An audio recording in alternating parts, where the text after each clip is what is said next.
How I would invest in property in 2024 from scratch. Now these are going to be actionable things that you can actually implement as of today.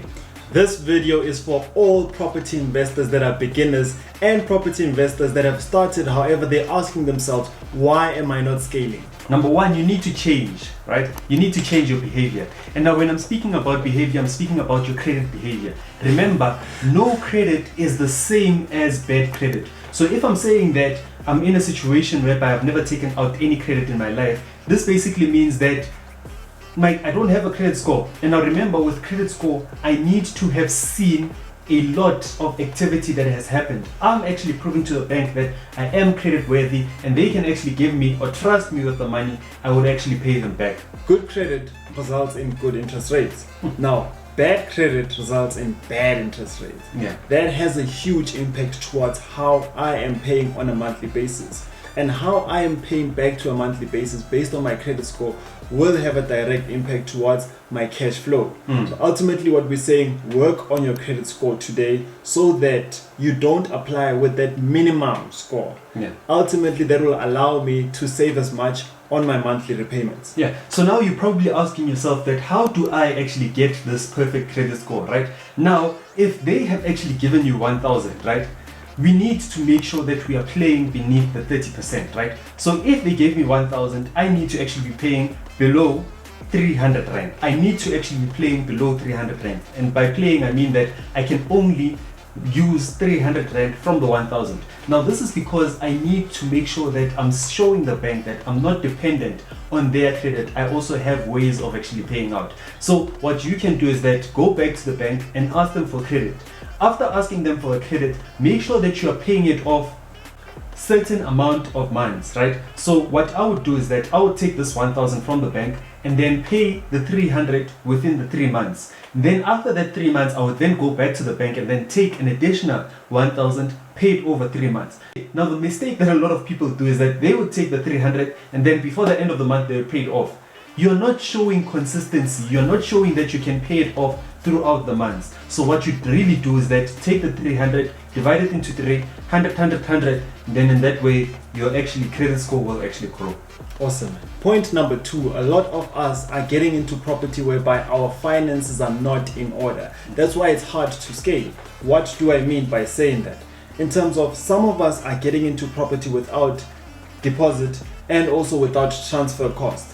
So what that does is that if I do not have that cash and I'm relying on the bank, yes, sometimes it can happen whereby the bank is saying we have granted you 105% or 108%.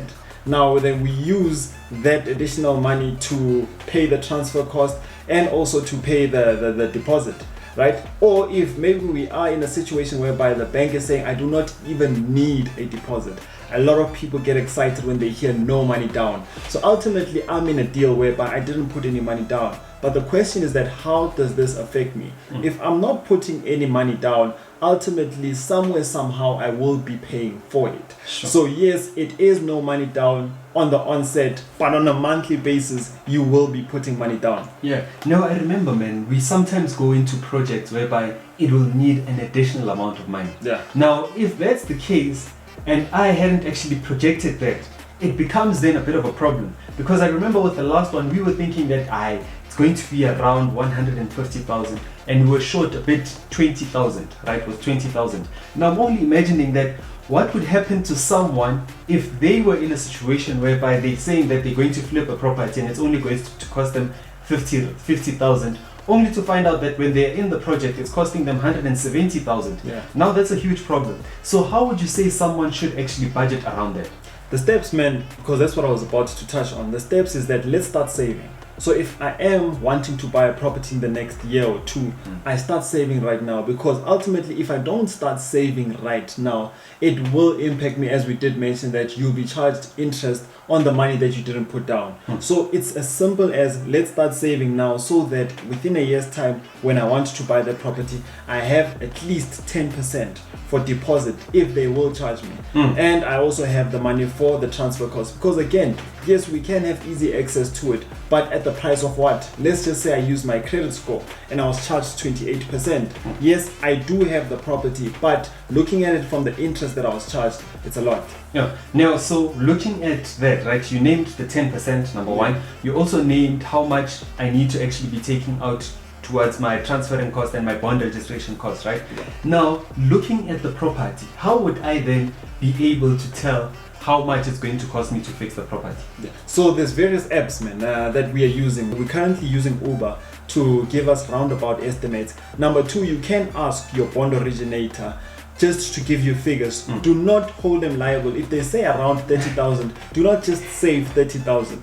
And then also Property 24 does also offer this. So I think we'll just play around with a couple of examples so that people can see in terms of in the ranges, how much should they be saving. 100%. This is point number 3, right?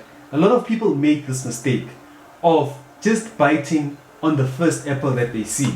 Now, bring it back to property investing. Do not buy the first property that you see on the market and say that this is the property, I'm actually in love with the property. Now, why am I saying this? There might be a huge possibility that you might be finding other properties that are better than that particular deal. Or maybe that's not even a good deal for you to actually be investing in. Now, we need to understand that if I'm going to be investing in that particular property, did I actually take my time to buy that property? Now, here's where the trick becomes, especially because we were writing our notes, man. This was just like, okay, I'm telling people that they should take the time, and at the same time, I know as a property investor that properties don't really last in the market. Now, how do we then balance the two between me getting the right deal at the right time and me saying that, you know what, I'm not in a rush to close this deal? Be in love with the numbers. Okay? When I'm saying being in love with the numbers, I'm saying that if the numbers make sense and I did my due diligence, that's what I'm in love with as an investor. I'm not in love in terms of it's a 20 room or it's in a great location. If the numbers are scalable, then let's go. So my question back to you is that how do you become in love with those numbers that will be informing you that this is the property that I should be buying as soon as possible? Okay, now looking at that, you need to have targets, right? Yeah. This is your action points that you're going to be doing. You need to have a target that what do you want that property to do for you?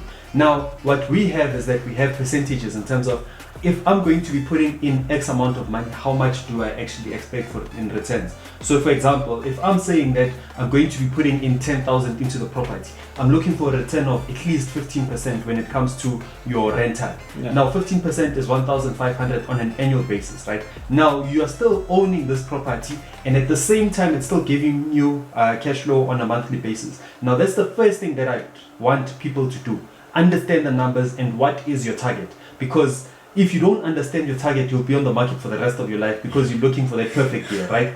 Now, that's the first one. The second one, what I would say is that understand how fast that market is. Now, understanding how fast that market is basically means that if you were to buy that property today, how long will it take you for you to get someone to rent out that property, or how long is it going to take for someone to actually purchase that property? Now, the problem here is that if you do not do the market research and understand that how fast can you actually sell your property. Now you find out that the property has been in the market for the past 3 months, no activity has happened in that particular property. Now you are at, what do I do with the property? You start panicking, right? Now that's what I would say, that understand how fast the market is. Call estate agents around that area. Ask them that if you were to have a property to rent it out, do they have clients there? If they don't have clients there, then chances are you might have a property market that's a bit slow in that area. So that leads us to our final point, Linked up properly, né? which is understanding the market. Yeah. Different markets have different expectations, and it's very important for you to not be emotionally involved with the property. What do I mean by saying that? You can have an expensive taste as the investor, right? You have an expensive taste as an investor, and then you bought a property in a certain area, and then now you find out that you want to put the best tiles in. I mean, there's tiles that are the size of, shock when I saw this, that are the size of a door. Let's say now you want to put in these exclusive tiles, and then now you want to charge 18,000 within a market whereby people are charging 13,000. So that will ultimately come back to you again in terms of you're not necessarily understanding the market. Some people might take this for granted. Some areas, we've been in an area whereby a lot of properties in that area that were selling had 2 bathrooms. Yes, for someone who doesn't know this information, it will be like, just 2 bathrooms, what difference does it make? Until you buy it and then you find out that a lot of people are seeking for having 2 bathrooms is a thing. We can even take it further to showers. Certain markets are quite fussy when it comes to they prefer showers over baths. Now, if you are having a house that has 1 bathroom and let's just say it's in an area whereby people are willing to pay the buck and you find out that showers are in demand. So now you find out that you just have 1 bath. It does actually put you at a disadvantage. So let's be careful in terms of understanding the market and understanding the client. Whether it's someone who will be renting out or the person who will be buying, you need to be thinking as if that's what they're looking for, the specs that they're looking for, and how could I factor that within the property. That's right now. And now something that people need to actually consider doing, especially looking at the market and understanding what the market wants. I would say people need to actually schedule viewings, right? What you can do is you can schedule viewings and understand that in that particular market, what kind of properties are actually being sold. Now, in that way, you then know how to actually use that to your advantage. Now, for example, with the property that we have, we saw that most of the properties that are around that area were outdated. Now, if they are outdated and we are actually bringing in new tiles, new stuff, that means that we are actually having that competitive advantage in that particular market. So those are the things that you need to actually be looking at. So it's clear now, that is how we would start off from scratch in 2024 if we had to start this journey off. Make this year your year, man. Invest like a pro. No, Cheers.